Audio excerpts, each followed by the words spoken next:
Welcome to the Stairway to Heaven. We're coming to you bringing insights into the ever-changing high-frequency currents now bathing the planet and their effect on us all. The source of vital information for the evolving human being. I'm Gwilda Wiyaka. The key to true mastery. In our fast-paced, instant gratification modern world, true mastery is becoming increasingly difficult to find, much less accomplish.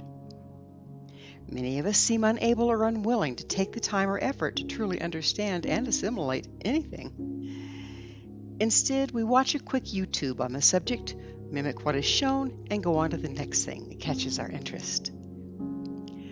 For some purposes, this approach serves well enough, but what if we want to really develop a skill rather than simply perform a one-time task?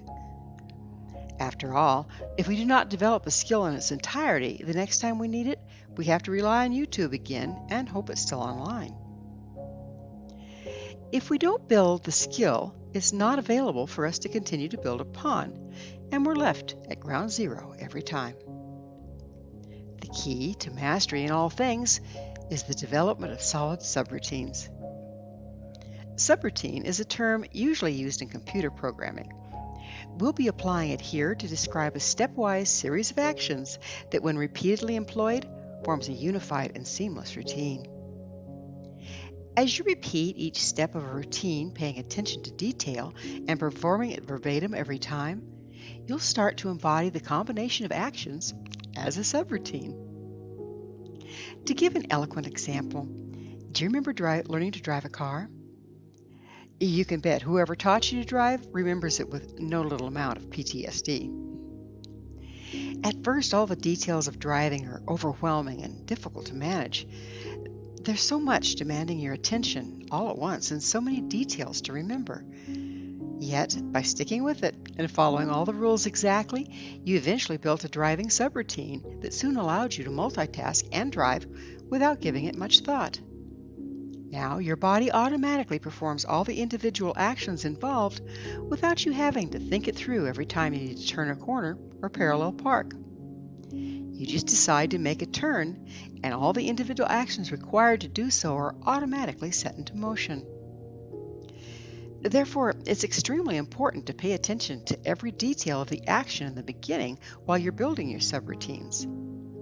You don't want to include bad habits such as changing lanes without using your signal, nor do you want to skip steps such as waiting for a light to turn green before entering the intersection. The quality of mastery is totally dependent upon the attention to detail when building the original routines. The subroutines are necessary in the development of all complex skills. As a child, I loved to watch figure skaters on TV. It looked so effortless when a male skater lifted his partner into the air and balanced her on one hand, gliding across the ice while she held a pose. I begged and begged until my parents took me into an ice rink and rented me a pair of skates. My young mind filled with delusions of grandeur, I hit the ice, envisioning myself as one of the beautiful figure skaters in a sparkly, floaty gossamer costume. To my dismay, I discovered I couldn't even stand on the skates. My ankles buckled and I hit the ice in an undignified heap. But they made it look so easy on TV. That was the day I learned that subroutines are the key to embodiment and true mastery. First, I had to hold onto the railing and scoot around to build the required coordination and strengthen my ankles to even stand, much less skate. After an hour of burning ankles and a very bruised behind, I decided I didn't really want to be a figure skater after all. Through building solid subroutines for all the tasks we regularly do, we free up our attention to focus on other things. This is the secret behind successful multitasking. I've made a habit of finding the most expedient way to do things and then doing them the same way every time. Something as simple and mundane as folding towels can become an automated art form. First, I decide what configuration of fold will stack best in the storage space at hand. Then, which fold will work well and look aesthetic when hanging the towels on the rack without having to refold them. Once I perfect this, I fold and stack the towels exactly the same way every time. Soon, my body automatically engages the folding subroutine, freeing my mind for other things, such as composing Stairway to Heaven episodes. Once basic subroutines are formed, you can start combining them. In the case of the towels, I stack them in the order I'll put them away and place the folded towels in a location in the laundry room that makes them easy to grab anytime I'm on my way down the hallway to do other things. This makes it easy to drop them off in the hallway linen closet while on my way to get something from the bedroom. In so doing, I combine trips, saving time and effort. All successful businesses develop such subroutines and train their employees to perform them. For instance, UPS even teaches their drivers how to hook the keys over one finger when leaving the vehicle to make a delivery. Attention to detail in the development of subroutines enables their drivers to work well like well-oiled machinery, saving time and effort while doing the best job possible. All rituals and complex skills were at one time created by building subroutines. Today, we make the mistake of copying a subroutine and think we've mastered the skill. In fact, we need to first understand all the constituent parts of the subroutine, master each in its turn, and then build our own customized subroutines. Some examples. A novice may watch a practitioner burn sage to clear a space. However, when they try lighting the herb and fanning the smoke around, exactly as they observe the practitioner doing, they have little to no effect. The novice is missing the fact that the sage is simply a beneficial herb to help focus the practitioner's intention. There's much going on behind the scenes that's invisible. It's the practitioner's focused intention applied through a mastered ritual, i.e., a subroutine, that creates a shift in the frequency resulting in clearing, not simply burning the sage. A gymnast may close their eyes and take a deep breath before executing a flawless routine. The novice may see the action and imitate it, but unless they realize the gymnast is actually envisioning and embodying the entire procedure before engaging it, they'll not find closing their eyes and taking that deep breath overly helpful. Most modern-day learning is simply copying subroutines, going through the motions with little to no understanding of their constituent parts. This does not a master make, only a pretender to the throne. We need to understand and embody each component of a subroutine before creating the subroutine itself. Conversely, we must dismantle and embody each part of a desired subroutine before combining them into a unified action, as in my unfortunate experience with ice skating. Only the best teachers have mastered the skill of breaking subroutines apart and training their students to embody them before combining them into a unified action. To simply mimic the subroutine leaves a student with an incomplete skill set, a poor foundation, and puts a major ceiling on how far they can master the task. Simply copying a subroutine is much like learning to bake with a boxed cake. If you have all the ingredients to make a cake in front of you, but not the box mix, you're clueless and unable to bake the cake, even though everything you need to make is present. Unless you've learned to put all the basic ingredients together in the proper order, measurements, and timing, and built a subroutine out of doing so, you're dead in the water. Most anyone can go to the store and buy a boxed cake and prepare it, but only the true master can bake one from scratch. We've become a society of boxed cakes with no true understanding of the art of baking. We simply make fake food out of fake food.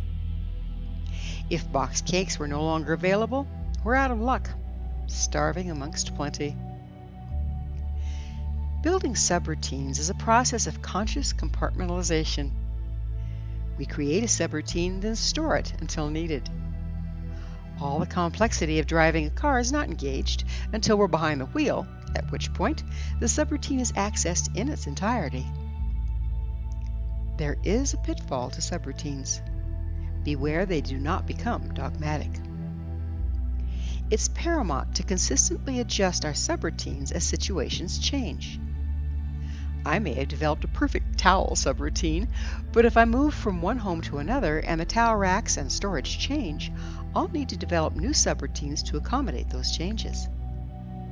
If I cling to the old way of doing things, it ends up becoming cumbersome, inefficient, and time-consuming. This has happened to many spiritual practices. The principles may be sound, but the practice needs to evolve with the time and changes while remaining true to the principles.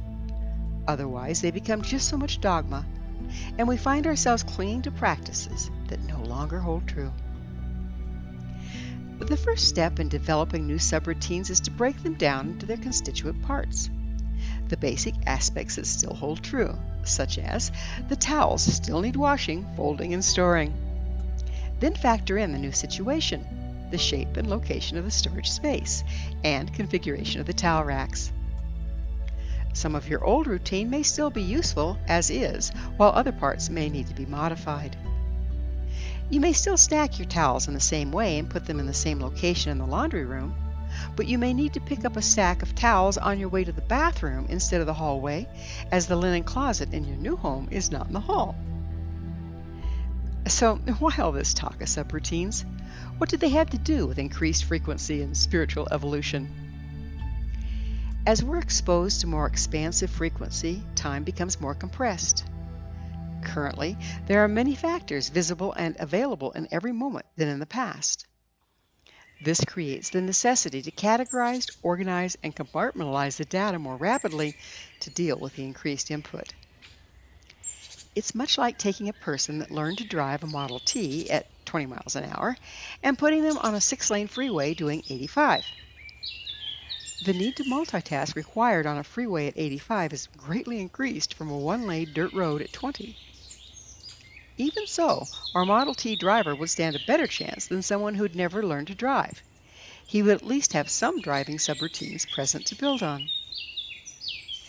The more subroutines we have in place for our daily tasks, and the more meticulous and streamlined those routines, the more time and space we've cleared to deal with the new challenges we're now facing.